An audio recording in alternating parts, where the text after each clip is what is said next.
We're not having that conversation anymore. Right now, we're having a conversation of here's what it's going to appraise for. Can we get it below that? And probably you can.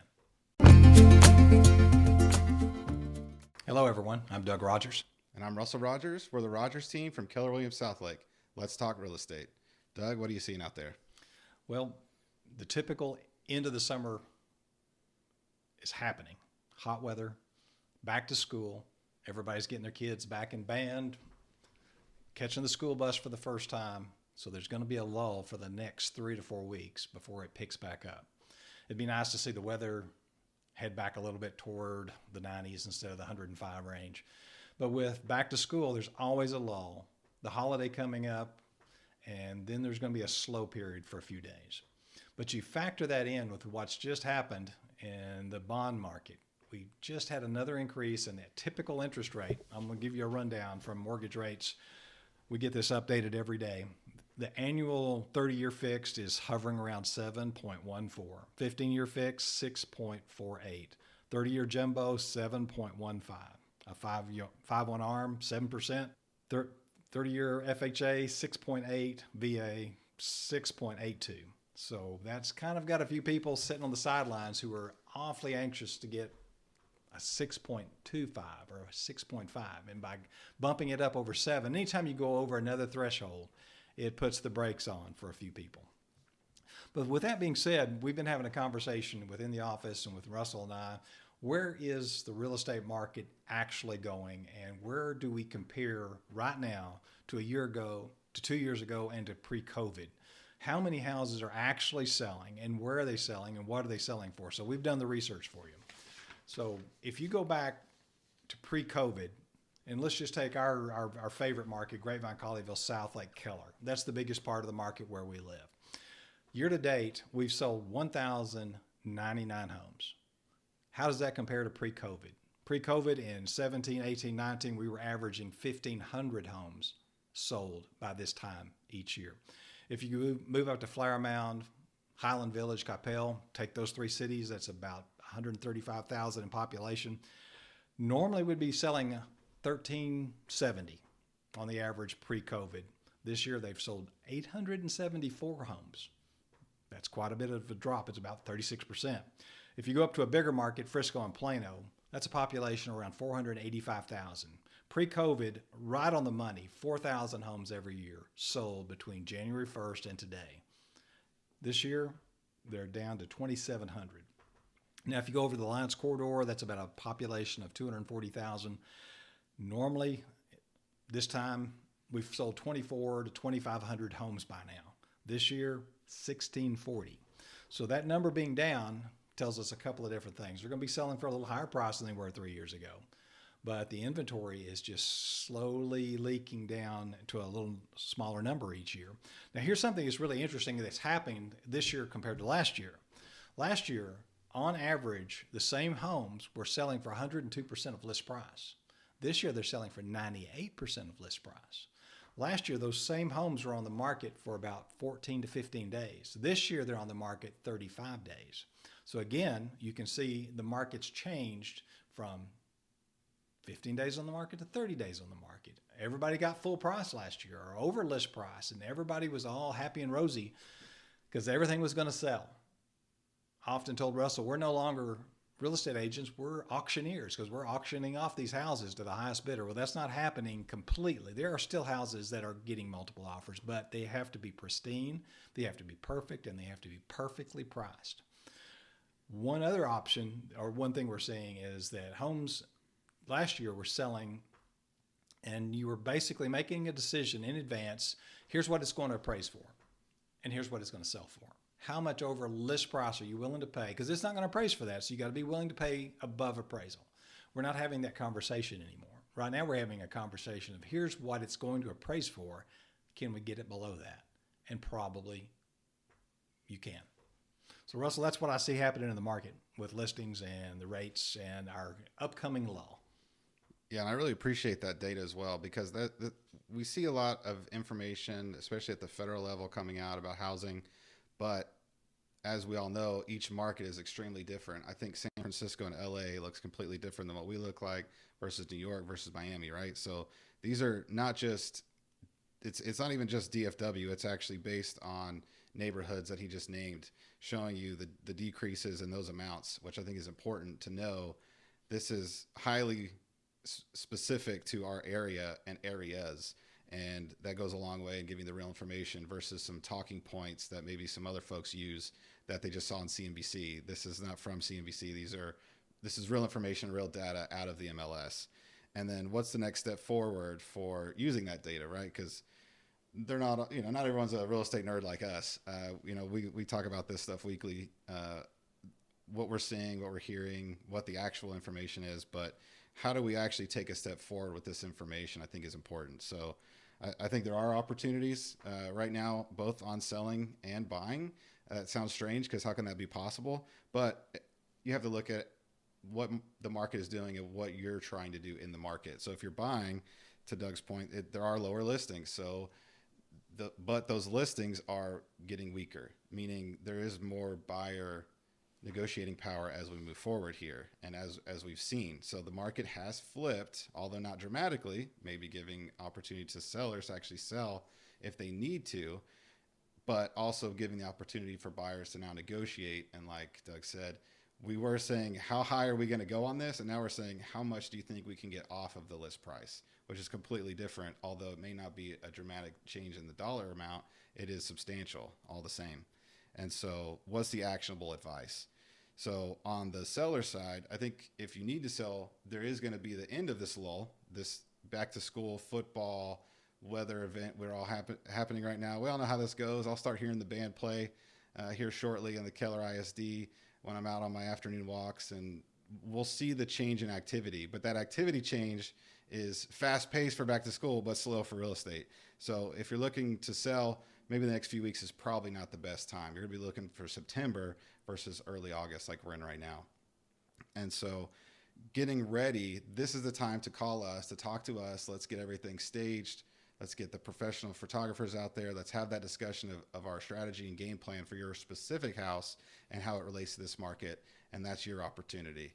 Now on the buyer side, it's looking at real prices and real comps and the houses that are kind of going to hit this lull that have been listed for a while that haven't moved down yet in price. And I think they likely will. Obviously it's going to be based on the house and those sellers and agents, but I think we'll likely see that because people will start getting a little more desperate in these few weeks. Not everybody's looking at the same data information. It has the same game plan that we do.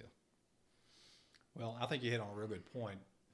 Right now, if you have to buy a house, don't hesitate. There's still an opportunity. The inventory may be shallow, but there's still some opportunities out there. There's maybe somebody out there who needs to move and get their kid in the school district in Kansas City or move to Atlanta or wherever they're headed to. Because sometimes the boss says you've got to move and they have to move, and that they didn't sell their house. Now's an opportunity.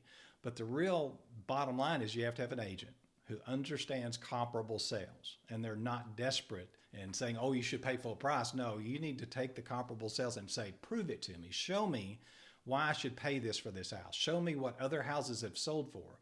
With this day and age of 30 photographs and multiple virtual tours, you ought to be able to study a house, look at the condition of the house. You can see the condition of the carpet, the condition of the paint. Does it have white granite or black granite? Does it have hardwood floors or carpet? You can study this house and determine a real value and tell your agent, I'll pay this for it based on the comparable data, and let's go negotiate.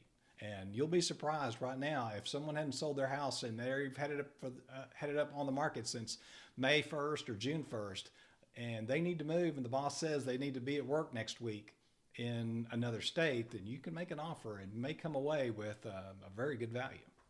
Yeah, you made a good point leading up to our discussion here about living in 2023 as well. I think a lot of us are still living in 2022. Yep. Is that some of the prices we're seeing, even based on those comps you just mentioned, are still pricing above it. And these are comps from the last 6 months. So I don't know where some of these agents are getting these numbers. I'll throw it over to you for that anecdote about the two types of prices for a house. Well, every now and then you run into a situation, and it is painful to watch a price go down. But there's really two ways to price a house. One is with analytical, comparable data, and the other is wishful thinking. Uncle Bob sold his house for that. The guy down the street, he sold it for 50,000 above list price and had 10 offers. Well, we're not in Kansas anymore. The market's changed. The market's flipped. And with 7.25 as looming us in the face as the main rate, we don't have as many buyers in the market. So we don't have that feeding frenzy for every house that comes on the market. So now you have to price your home accurately. And as the buyer, you get to determine how accurate that price is. So we always work hard at getting the price right. Because if you get the price right on the selling side or the buying side, you're a winner. Set a goal, set a price, and then we make it happen.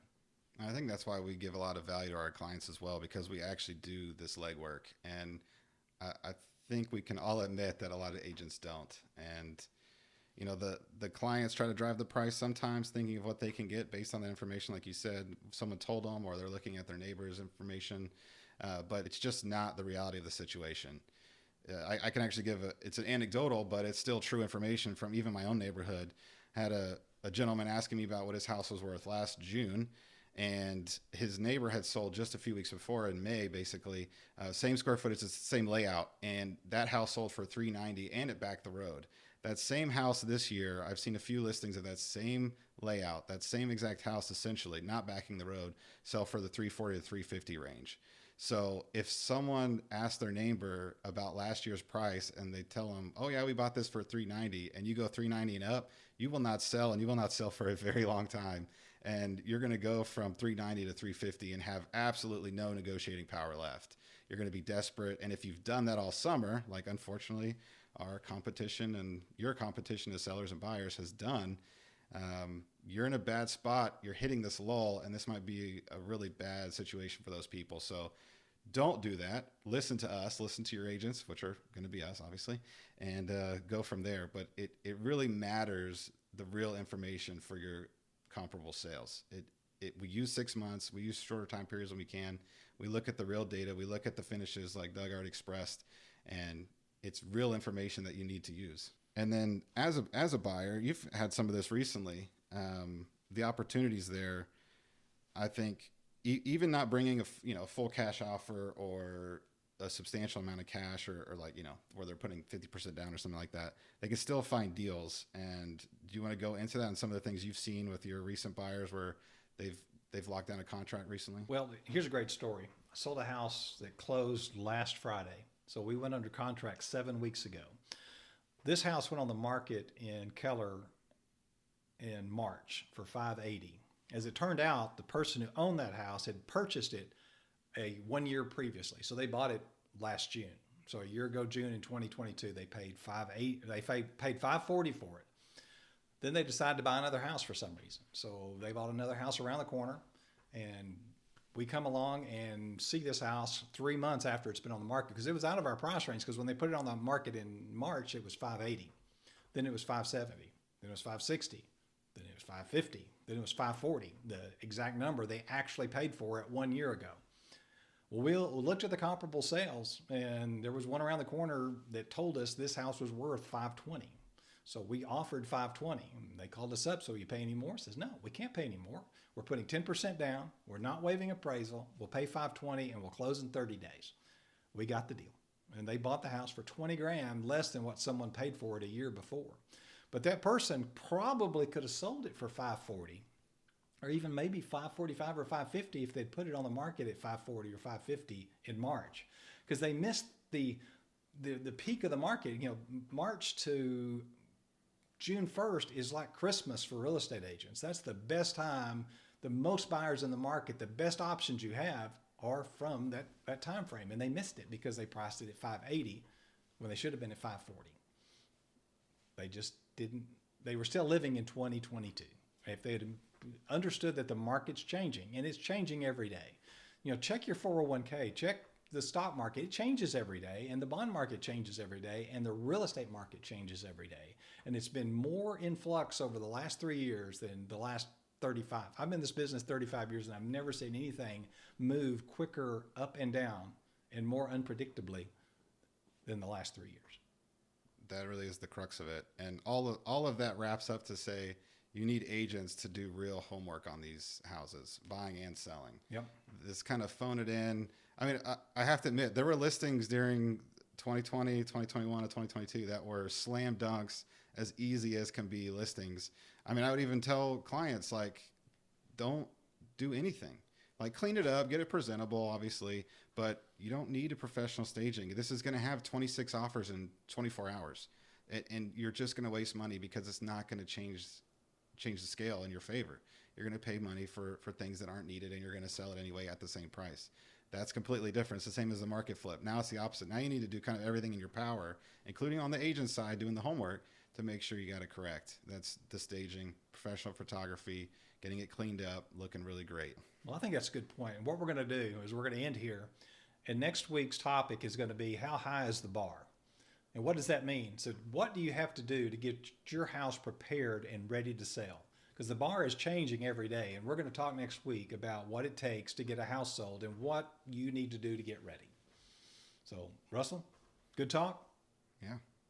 It was a great week. Thanks for joining us, and we'll see you next week. And if you would, like and subscribe. And also, if you have any questions, add them to the queue, and we'd love to answer them for next week's show or the following week. So thanks for watching. Yep. Good night.